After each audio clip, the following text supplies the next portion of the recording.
Minasan konnichiwa, it's me Shogo. And Harumi. Guys, you can only see me, but I hope you can hear Harumi too. She's actually still getting dressed. It's about 9:30 a.m. in Japan time, and so it's a Thursday morning.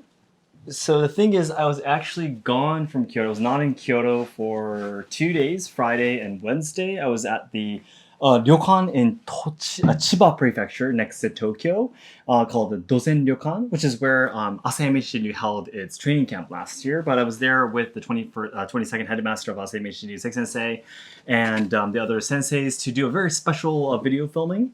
And the video, it's going to be coming out. It's going to be posted on Last Seki Sensei, so I hope you look forward to it. But yeah, I was there. I took my second Dan exam in Asayama Ichiden-ryu. Thankfully, I passed. That's one great thing.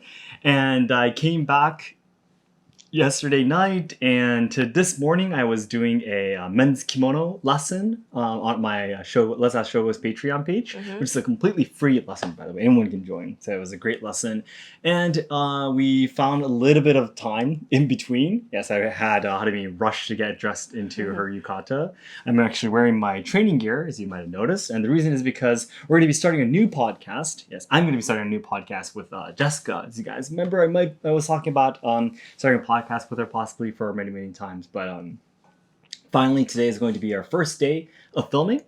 So we're looking forward to it. And we're supposed to be filming from 10 o'clock, so we only have about 25 minutes left. So maybe in the next 20 minutes we'll be able to talk. Yeah, but this is the only time we're going to have, because Harumi in the afternoon, she has to go to her kimono dressing work and such. It's all depends on the shift. So yeah, it's not like always this week or always this time of the day. So today from the afternoon she has to go. So, and I have to be, doing the podcast until around noon. Yeah, and then we don't have time in between probably, so we had to do it now. So we rushed to put our yukata and kimono on and such. But my gosh, our schedule. Yeah, it's been crazy recently. So if we go back a little bit and what happened this week, one of the biggest things that happened was definitely the opening of Snell Sensei's Kyoto's kimono school. Yeah.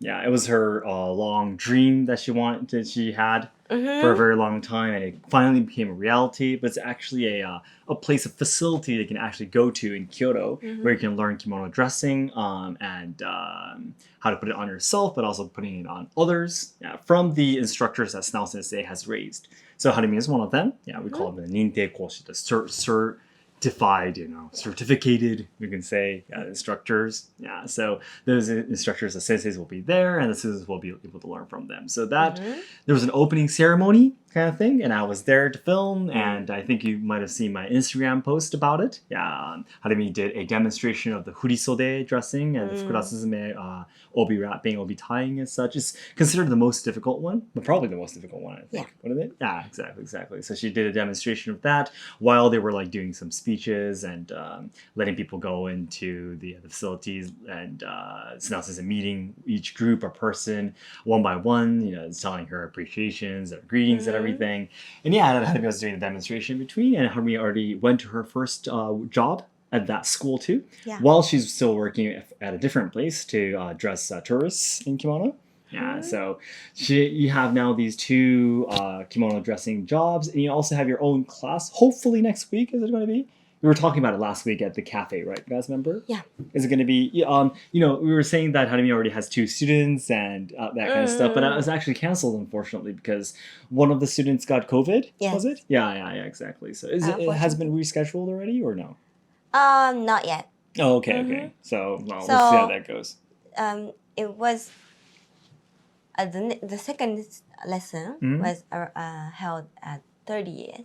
Okay, it's planned on 30th. Yes. Yeah. So that must be the first lesson. That'll turn into the first lesson then. Okay, I understand. All right. Well, yeah, we were saying that, these lessons, these kind of things, when it doesn't happen once, it might just, be gone completely sometimes. Sometimes, yeah. So we were like, we hope it actually happens, but we'll see how that goes. Yeah.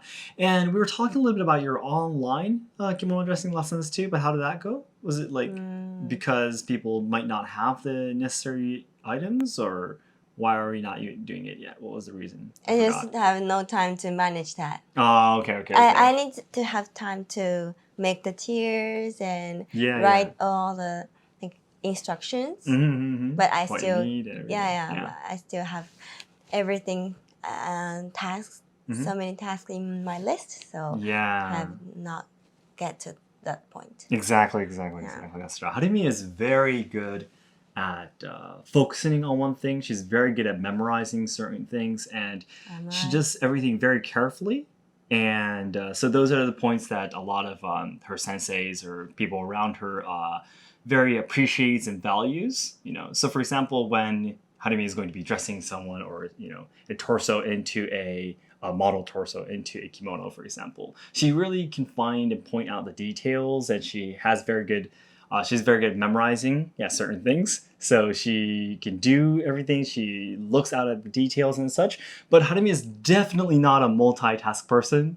I am absolutely a multitask person. I can handle like 4 or 5 things at once. And that's the reason why I've been able to do so many businesses with just the 2 of us. Yeah, but Harumi has not been able to work due to, raising kids and now with all of these things happening, because Harumi still has stuff that she has to do for me too, making thumbnails and design related stuff, like for the new podcast I'm going to be doing with Jessica, the logo and the cover art for our YouTube channel and everything. Maybe there might be some kind of frame for the video, all that kind of stuff. She still having me make that for me. I have no idea how to do that. I have no interest in doing that either. When you don't have interest in something, it's really difficult, but we really have to get used to this new routine. Harumi and I have been a little bit stressed, to be honest, recently, because especially with Zen getting into daycare and such, preparations for school and daycare. If you are a parent, or if you've ever been a parent, I'm sure you understand all these things you have to get ready for school. School tells you, have your kids bring this to school today. Next week, have this ready, and all that kind of stuff. So it's all coming at once at the moment.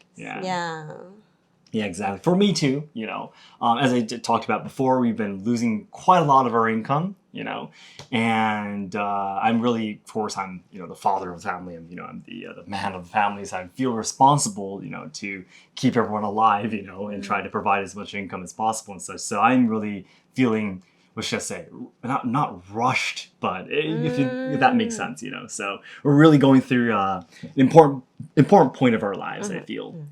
And we've been through this many times, to be honest. So it's not, we're not afraid that we won't be able to overcome this. We've been through many other things before.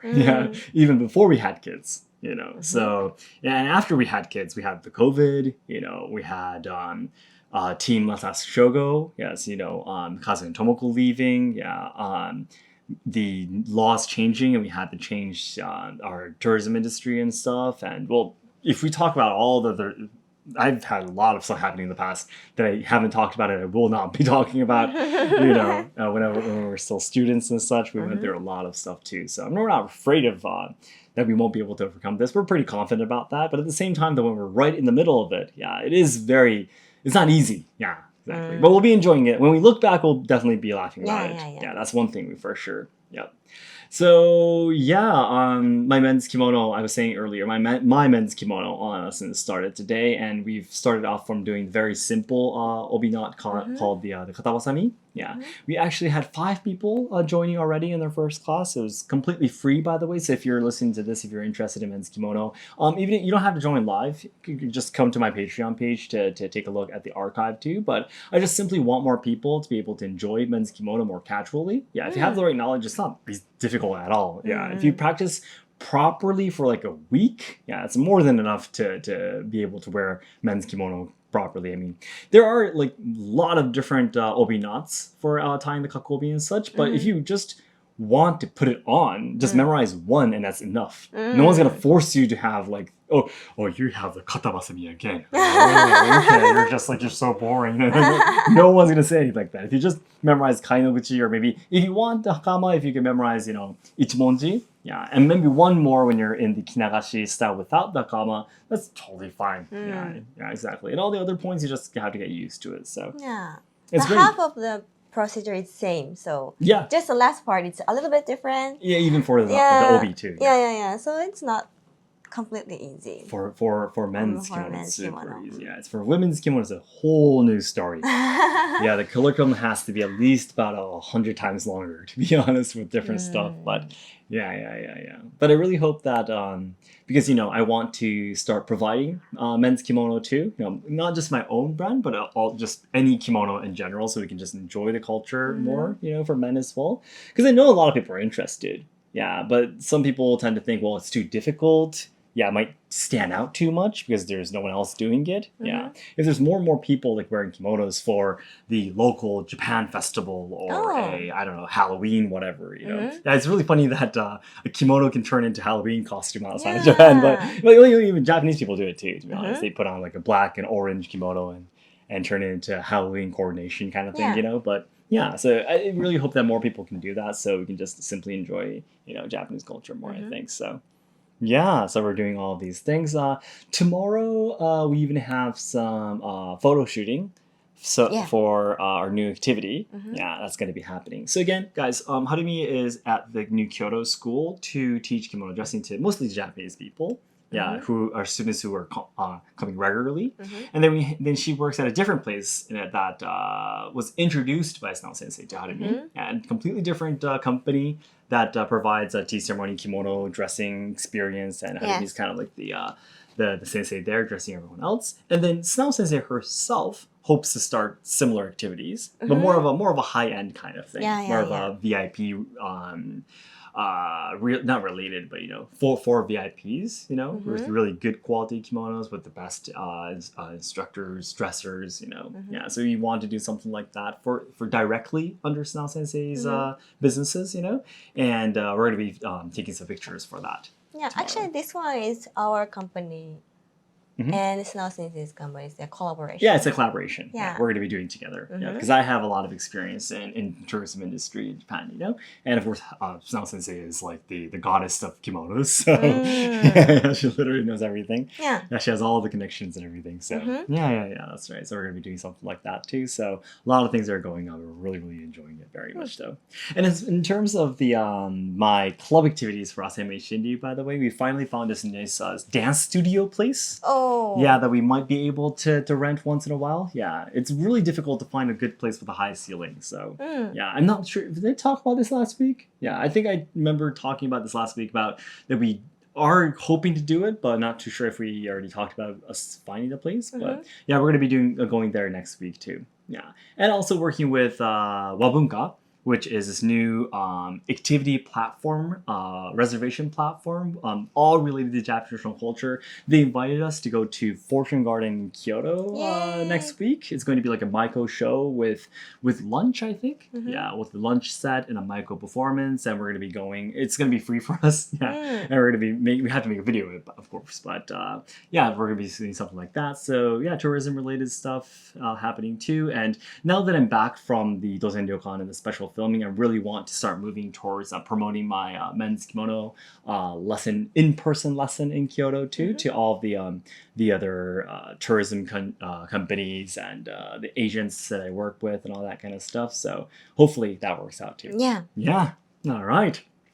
So a lot of people have been asking me, living in Kyoto at the moment, there's so many tourists coming to Kyoto. Yeah, and like, Shogo, does it affect you at all? And for a long time, I used to say no.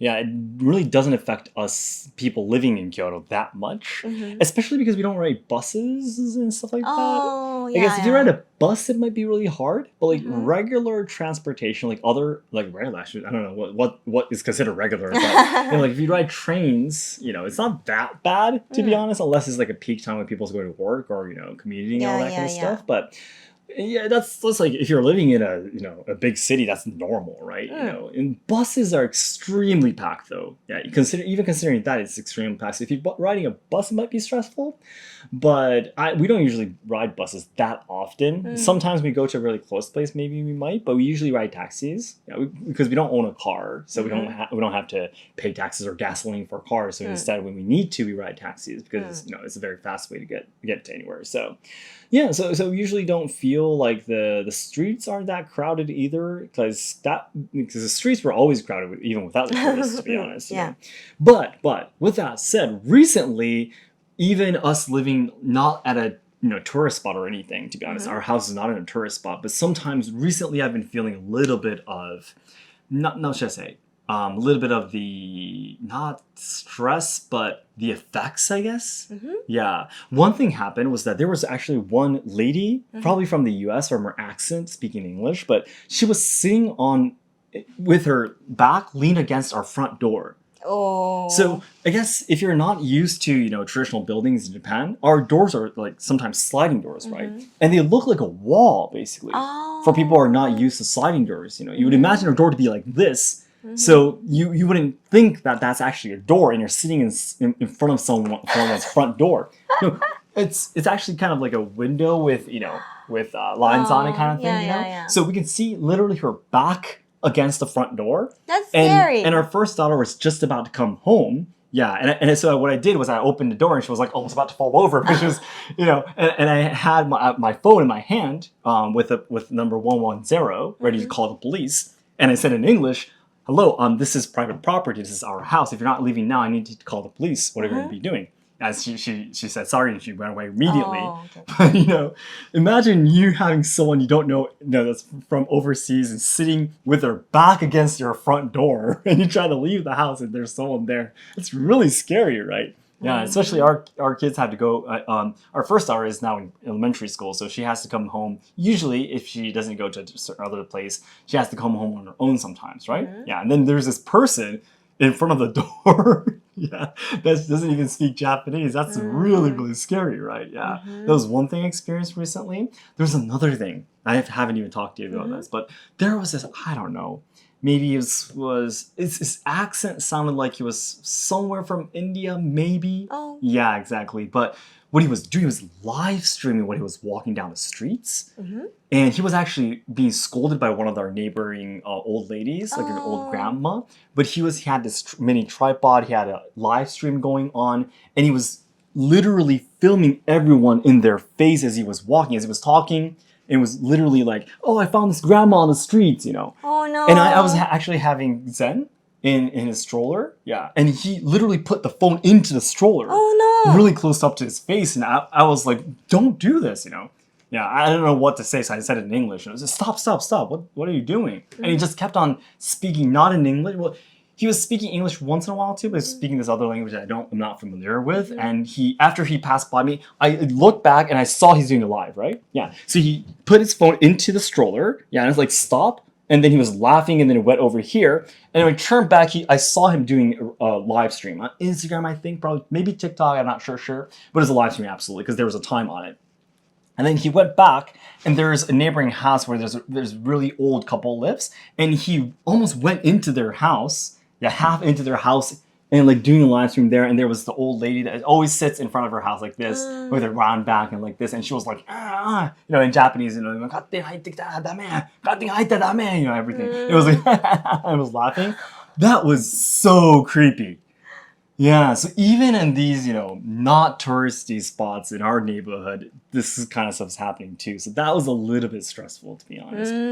Yeah, I might make a video about this, maybe, I'm not too sure, but I do want to share this with you guys. Yeah, what's happening in Kyoto. Yeah, and it was also very sad. Yesterday night, when I just came back from Dozen Ryokan, all the way from Chiba back to Kyoto, there were a lot of, I've been living in this area for many years now. Yeah, but it was the first time I saw like 5 or 6 of these beer bottles like lined up around the streets, Yeah, I've never seen anything like that before, even at nighttime. So I'm pretty sure it's due to a nearby hotel that was recently built, and there's a lot of people coming from overseas. Yeah, and I'm like, okay, like that was a bit sad. Yeah, like 5 or 6 beer bottles like this big. That was all lined up. Yeah.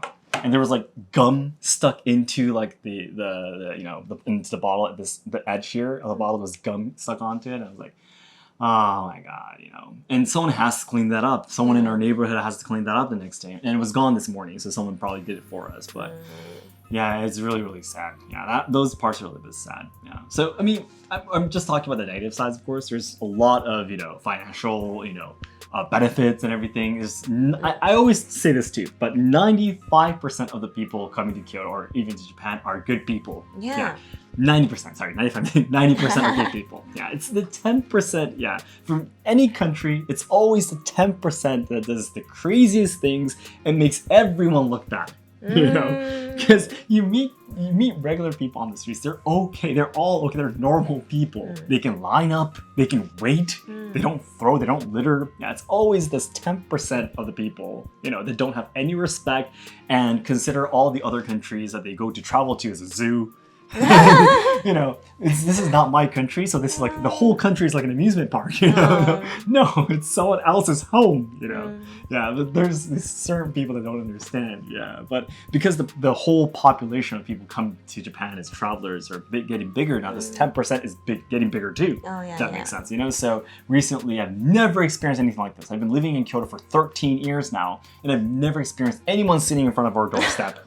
And anyone, you know, live streaming in front of our faces before, but it kind of happened recently within a few weeks. So, yeah, I just wanted to share with you guys about recently what's been happening. Yeah, it's crazy. Yeah, it's a bit overwhelming sometimes. But now, with that said, I have to go and film Beyond the Dojo, which is our new Jessica and Shogo's podcast. So it's about time I have to say goodbye. I'm really sorry I didn't have so much chances to let him speak, but there's quite a lot of things we wanted to keep you guys updated about. So, all right, thank you so much. Hopefully next week we'll have a chance to go somewhere to have lunch or something like that. Probably. Hope so. Yeah. Yeah. Next week I'm not going anywhere. For a while I'm not going anywhere. So yeah, unless Hadami is well, she already is, but unless she has a really tight schedule or anything, I think we'll be able to find somewhere where we can go and have lunch and film and stuff like we did last week. So I hope you look forward to it.